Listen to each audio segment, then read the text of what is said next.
मुझे कभी कभी लगता था कि मैं अकेला हूँ। लोग मुझे पागल कहते थे, पर मुझे पता था कि अगर मैं चुप रहा तो गलत जीत जाएगा। कैलाश सत्यार्थी, बॉर्न इन विदिशा मध्य प्रदेश, एक इलेक्ट्रिकल इंजीनियर थे प्रोफेशन से। कोई पॉलिटिकल या पावरफुल बैकग्राउंड नहीं था। उनका मन तो कभी इंजीनियरिंग में लगा ही नहीं। उनका दिल तो बच्चों के लिए धड़कता था, जो मजबूरन सड़कों पे काम करते थे। लोग कहते थे ज्यादा इमोशनल हैं, हर बात पर रिएक्ट करते हैं। बच्चों के लिए इतना कौन परेशान होता है, ये दुनिया नहीं बदल सकती। उनका इमोशनल होना लोगों को उनकी वीकनेस लगता था। उनकी सॉफ्टनेस, उनकी आइडियलिज्म, उनका नफरत करना एक्सप्लॉयटेशन से। लेकिन मालूम है, उनकी वीकनेस ही उनकी सबसे बड़ी ताकत बनी। उन्होंने अपना इंजीनियरिंग करियर छोड़ दिया और एक मिशन स्टार्ट किया, बचपन बचाओ आंदोलन। Slavery, child labour, child trafficking के खिलाफ काम किया। बहुत बार मार खाई, धमकियां मिली, उनका घर तक जला दिया गया, पर वो रुके नहीं। हर रेस्क्यूड बच्चे की आंखों में वो अपना मिशन देखते थे। और फिर 2014 में उन्हें नोबेल पीस प्राइज मिला मलाला यूसुफजई के साथ। आज उनकी वजह से 1 लाख से ज्यादा बच्चे स्लेवरी से छूट चुके हैं। उनकी लाइफ में तो कई डॉक्यूमेंट्रीज बनी, पर हमने इस कहानी से क्या सीखा? जो चीज तुम्हें तुम्हारे अंदर वीकनेस लग रही है ना, हो सकता है वो तुम्हारी सबसे बड़ी ताकत हो। तुम्हें बस सही डायरेक्शन और सही एक्शन लेने की जरूरत है। सलाम नमस्ते everyone, I am Sumbul Shaista और इस एपिसोड में I am going to talk about how to actually turn your weaknesses to strengths. क्योंकि मे बी जिनको हम अपनी वीकनेस समझ रहे हैं वो वीकनेसेस हो ही ना, वो हमारी स्ट्रेंथ्स हो। बस हमें सही माहौल, सही लोग और सही डायरेक्शन नहीं मिल रही। अगर मछली को उसकी चलने की काबिलियत से आकोगे ना, तो वो तैरने के बारे में तो कभी सोचेगी ही नहीं। उसे तो बस यही लगेगा कि उसे चलना क्यों नहीं आता है। बट डोंट बी अ बेचारी मछली, क्योंकि कुछ तो लोग कहेंगे, लोगों का काम है कहना। चलिए समझते हैं how we can acknowledge our true potential and identify our strength. Turning what feels like a weakness into strength is not about denial, it's about understanding, adapting and transforming. तो पहले समझते हैं कि ऐसा होता क्यों है। इंडिया में ना जो सक्सेस का डेफिनेशन है वो बहुत ही नैरो है।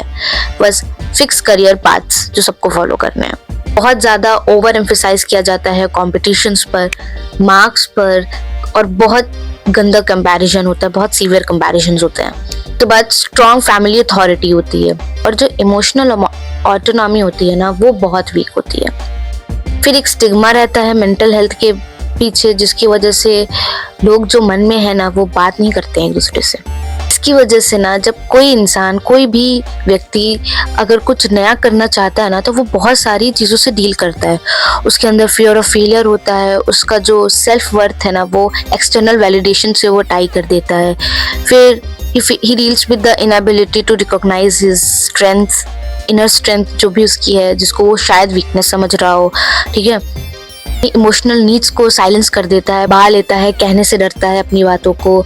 फिर सोचता है कि छोड़ो, कौन इतना पंगा ले, कौन अपने आप को बुरा बनाए, ऐसे ऐसे करके वो बहुत घबराता है और फिर वो एक्शन नहीं लेता है। फिर वो उसी बॉक्स में ही बैठा रहता है जो कि एक सोसाइटी ने बना रखा है, जो उसके फैमिली के अगेंस्ट ना जा रहा हो, जिसमें वो किसी की नज़रों में वो खराब ना बन रहा हो, और कौन ही अपना कंफर्ट जोन छोड़े। तो ये सब बातें होती, जिसकी वजह से कभी भी इंसान ना एक्शन लेता ही नहीं है, वो अपने आप को पुश करता ही नहीं है। So what we need to understand कि जो एक बात है, जरूरी नहीं है वही बात सब लोग फॉलो करें, वो बात सबके लिए सुटेबल हो। हर इंसान अलग होता है, उसके तरीके अलग होते हैं, उसका सिचुएशन से डील करने का भी जो तरीका होता है वो भी अलग होता है। फिर as a parent, as a teacher, as an elder, अगर हमें कोई दिख भी रहा है जो कुछ यूनिक कर रहा है, कुछ डिफरेंट करने की कोशिश कर रहा है, तो हमें उसके एफर्ट्स को सेलिब्रेट करना चाहिए, इंस्टेड कि उसको बार बार रिमाइंड करना कि वो फेल हो रहा है, वो फेलियर है। ये चीज नहीं। तीसरी चीज जो सबसे इम्पोर्टेंट है, हमें अपना माइंडसेट चेंज करना होगा। We have to change our mindset from what will people say to what does the person want. हमें अपने दिमाग को इस चीज से शिफ्ट करना होगा कि वो इंसान, वो पर्सन क्या बनना चाहता है, ना कि हम उसे क्या बनाना चाह रहे हैं। एक एनालिसिस टेस्ट है जिसका नाम है स्वॉट एनालिसिस। अभी इसका ओरिजिन क्या है, 1960s 70s के टाइम पर एक रिसर्चर थे स्टैनफोर्ड रिसर्च इंस्टीट्यूट यूएसए में, एल्बर्ट हम्फ्री ने ना फॉर्च्यून 500 कंपनी की स्ट्रेटेजी प्लानिंग में प्रॉब्लम्स को सॉल्व करने के लिए एक टूल डेवलप किया था। तब की कंपनीज अपने गोल सेट कर रही थी लेकिन एग्जीक्यूशन फेल हो रहा था, सो ही डेवलप्ड मेथड 2। उन्होंने क्या किया, उन्होंने इंटरनल कंडीशंस को इवैल्यूएट किया और एक्सटर्नल कंडीशंस को इवैल्यूएट किया। इस टेक्निक को उन्होंने इनिशियली नाम दिया soft analysis, satisfactory, opportunity, fault और थ्रेट। बाद में उन्होंने इस चीज को मॉडिफाई किया और इसको बोल दिया स्वॉट, यानी कि strength, weakness, opportunity and your threat. आप अपने आप को इन 4 कैटेगरीज में डालो, समझो कि आपकी स्ट्रेंथ्स क्या क्या है, किस चीज में आप बेटर हो, क्या चीज आप अच्छा कर सकते हो, क्या चीज आपके लिए सही है, उसमें आप अपना बेस्ट दे सकते हो।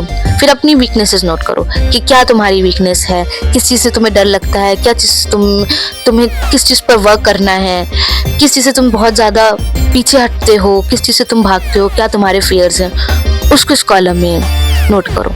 फिर देखो इस चीज की अपॉर्चुनिटी क्या है। मान लो जैसे तुम्हारी स्ट्रेंथ जो भी है उससे अपॉर्चुनिटी क्या क्रिएट हो रही है। जैसे अगर तुम बोलते अच्छा हो तो तुम क्रिएटर बन सकते हो, अगर तुम लिखते अच्छा हो तो सकता है तुम कंटेंट राइटर बन सकते हो, या अगर तुम डिजाइनिंग अच्छी करते हो तो तुम बहुत सारी कुछ डिजाइनिंग अपॉर्चुनिटीज हो सकती है, या फिर अगर तुम्हारा ब्रेन बहुत अच्छा है, एकेडमिकली तुम बहुत अच्छे हो, फिर तुम कोई प्रोफेशन आउट कर सकते हो। तरह से आप उससे रिलेटेड अपॉर्चुनिटीज देखो। फिर थ्रेट देखो, इस चीज में ये जो एक्शंस ले रहे हो, जो तुमने अपने आप को आइडेंटिफाई किया है, इसमें खतरा कितना है, इस चीज का सक्सेस रेट है भी इतना ज्यादा या नहीं है, या अगर नहीं भी है तो तुम क्या इसको पुल ऑफ कर सकते हो, तुम इस पे एक्सेप्शनल चीज कुछ करके इसको बहुत अच्छा कुछ बना सकते हो या नहीं। तो आप इस तरह से अपने आप को आइडेंटिफाई कर सकते हो। ऐसा करने से आप अपने आपको क्लियरली समझोगे कि आप एक्चुअल में क्या चाहते हो। आपको डिसीजन मेकिंग, करियर प्लानिंग में गाइडेंस मिल सकता है, गोल्स पे फोकस कर सकते हो, अपनी प्लानिंग को गोल ओरिएंटेड बना सकते हो। सबसे बड़ी चीज जो है वो है सेल्फ कॉन्फिडेंस, वो बढ़ेगा तुम्हारा। तो मुझे ऐसा लगता है ना कि जब बच्चे अपने डेवलपिंग ईयर्स में होते हैं ना, 15, 16, 17, 18 साल के स्कूल में होते हैं, 11, 12 में होते हैं ना, तो हमें उनके कंफ्यूजन को कभी भी धुतकारना नहीं चाहिए कि अरे क्या कंफ्यूजन है तुम्हारे अंदर, क्या करना चाहते हो। क्योंकि वो बच्चा इतना घबराया होता है, वो स्टूडेंट इतना डरा हुआ होता है।